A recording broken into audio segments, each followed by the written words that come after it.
शिक्षक बांधवांनो नमस्कार. अभ्यासट्री या यूट्यूब चॅनलमध्ये आपल्या सर्वांचं स्वागत आहे.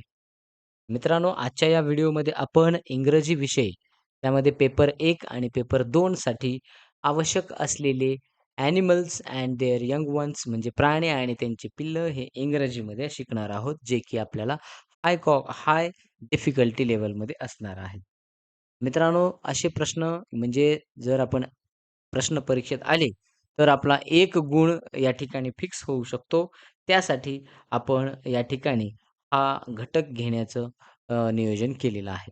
तर जाऊयात पुढे आणि पाहूयात मग आपण या ठिकाणी की animals and their young ones in English paper 1 and paper 2. This is very important for both the paper because it has 1 or 2 marks in examination. So we will go ahead and we'll see these animals and their young ones. But before going ahead, if you are new on this channel, please subscribe this channel and press the bell icon. चला तर मग जाऊयात आणि पाहू मग हे पुढे. बघा, जर आपण या चॅनलवरती नवीन असाल, तर सबस्क्राईब करायला विसरायचं नाही मित्रांनो. आणि विशेष म्हणजे अ, ब आपल्याला जर ही पी-डी-एफ हवी असेल, तर तुम्ही आमच्या टेलिग्राम चॅनलला जाऊन त्या ठिकाणी ही पी-डी-एफ डाउनलोड करू शकता. पहिला ॲनिमल आहे या ठिकाणी अल्पका. आता अल्पका हा जर पाहिला तर याचा यंग वन म्हणजे याच्या पिल्लाला म्हणतात क्रिया. त्यानंतर अँट, ग्रब ऑर अँटलिंग, बॅट, नंतर बॅटचा जो पिल्लू आहे त्याला पप, weaver, kitten or kit. Weaver हा एक उंदराचा प्रकार आहे. जसं आपण पाहिलं तर आणि अल्पाका याच्यापासून जसं लोकर म्हणजे मिळत असते तसा हा प्राणी आहे लोकर देणारा. त्यानंतर बटरफ्लायच्या पिल्लाला कॅटरपिलर म्हणत असतात. त्याची जी त्यानंतर एक क्रिसॅलिस हे त्याचं एक स्टेट आहे असंही आपण म्हणूयात, पण कॅटरपिलर असं म्हणतात. चला त्यानंतर चिता. जर आपण पाहिलं त्याच्या पिल्लाला कब म्हणतात. सिकाडा. हा एक कीटक असतो. त्याचा पिल्लाला निम्फ असं म्हणत असतो आपण. त्यानंतर कोयट. बघा, कोयट जर पाहिला तर या ठिकाणी आपल्याला सांगता येईल कोयटमध्ये अ, हा एक लांडग्यासारखा प्राणी असतो. त्याच्या पिल्लाला व्हेल्प किंवा पप म्हणतात. क्रोकोडाईल. क्रोकोडाईलच्या पिल्लाला हॅचलिंग असं म्हटलेलं आहे. त्यानंतर डिअर, फॉन, डॉल्फिन, काफ, डव्ह. एक कबूतर असतं. त्यानंतर आपल्याला सांगता येईल त्याला म्हणजे पारवा किंवा कबूतर. त्यामध्ये मग स्क्वॅब असं त्याच्या पिल्लाला म्हणतात. ईगल, इग्लेट किंवा त्याला फ्लेजलिंग असंही म्हटलेलं आहे. त्यानंतर बघा फ्लेटग्लिंग. त्यानंतर एकिडना. बघा, त्या एकिडनाच्या पिल्लाला ही एक मुंगी खाऊ आपण याला अँटीटर बी म्हणतात. तर याच्या पिल्लाला पगल असं या ठिकाणी म्हटलेलं आहे. त्यानंतर ईल हा एक मासा आहे. त्याच्या पिल्लाला इल्व्हर असं म्हणतात. त्यानंतर फॅल्कॉन जो आहे थोडक्यात याला आपण ससाना म्हणत असतो. त्याला इयास असं त्याच्या पिल्लाला आपल्याला म्हणता येईल. त्यानंतर आहेत फेरे म्हणजे थोडक्यात आपण त्याला जो फेरेट म्हणतो त्याच्या पिल्लाला किट असं या ठिकाणी नाव आहे. त्यानंतर बघा फॉक्स, फॉक्स, कब, पप किंवा किट. फॉक्सला जास्तीत जास्त कब वापरलं जातं. फ्रॉग त्यामध्ये टॅडपॉलिंग किंवा पॉलिवॉग असंही त्याला म्हटलं जातं. त्यानंतर बघा पुढे आपल्याला सांगता येईल गूज जो हंस असतो त्याच्या पिल्लाला गुजलिंग असं म्हणतात. बघा त्यानंतर आपल्याला सांगता येईल या ठिकाणी गिनी पिग. बघा याला गिनी पिग याच्या पिल्लाला पप असं म्हणतात. त्यानंतर पुढे आपल्याला सांगता येईल हेअर. म्हणजे ससा असतो. त्याच्या पिल्लाला थोडक्यात लिव्हरेट असं म्हटलेलं आहे. हेअर हा रानससा असतो. थोडक्यात आपल्याला सांगता येईल. त्याच्या पिल्लाला लिव्हरेट म्हणतात. हॉक त्यानंतर हॉकच्या पिल्लाला एयाज. बघा एयाज जो आहे थोडक्यात आपल्याला सांगता येईल हॉक म्हणजे या ठिकाणी तो बहिरी ससाना असतो. आणि वरती आपण हे सांगितलेलं आहे फॅल्कॉन तो ससाना आपण त्याला जनरली म्हटलं जातं. त्यानंतर आहे हेजहॉग. बघा त्याच्या पिल्लाला म्हणतात हॉगलेट. बघा हेजहॉग चाळींदर सारखाच हा प्राणी आपल्याला पाहायला मिळतो. कंगारू त्याच्या पिल्लाला म्हणतात जोय.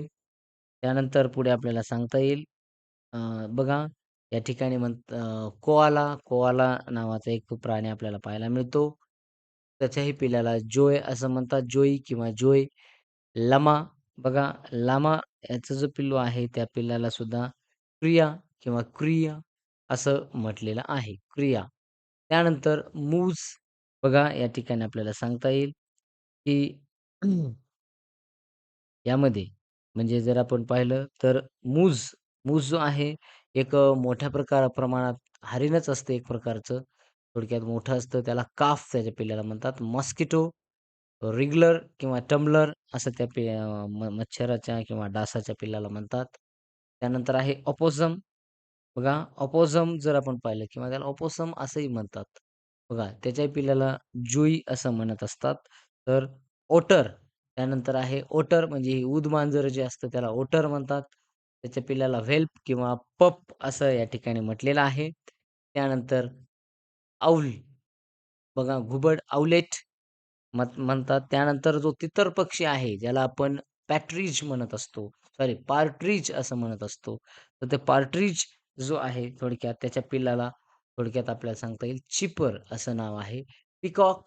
पीकॉकच्या पिल्लाला पिचिक म्हणतात. पेंग्विन त्याच्या पिल्लाला चिक, पिजन, स्क्वॅब किंवा स्क्विकर. त्यानंतर प्लॅटिपस याला पगल याच्या पिल्लाला म्हणतात. लक्षात घ्या. त्यानंतर पुढे पॉर्क्युपाईन. आता पॉर्क्युपाईन जो आहे तो साळींदर असतो. बघा पॉर्क्युपाईन त्याच्या पिल्लाला पॉर्क्युपेट असं म्हणतात. त्यानंतर पुढे आपल्याला सांगता येईल रॅबिटच्या पिल्लाला किटन किंवा बनी असं म्हणतात. त्यानंतर बघा रॅकून बघा या ठिकाणी आपल्याला सांगता येईल रॅकून त्याच्या पिल्लाला किट किंवा कब असं म्हटलेलं आहे. रॅट, पिंकी किंवा पप असं त्या रॅटच्या पिल्लाला म्हणतात. सील याच्या पिल्लाला पप, शार्क, पप, स्कंक बघा त्या पिल्लाला थोडक्यात त्याच्या पिल्लाला किट म्हणतात.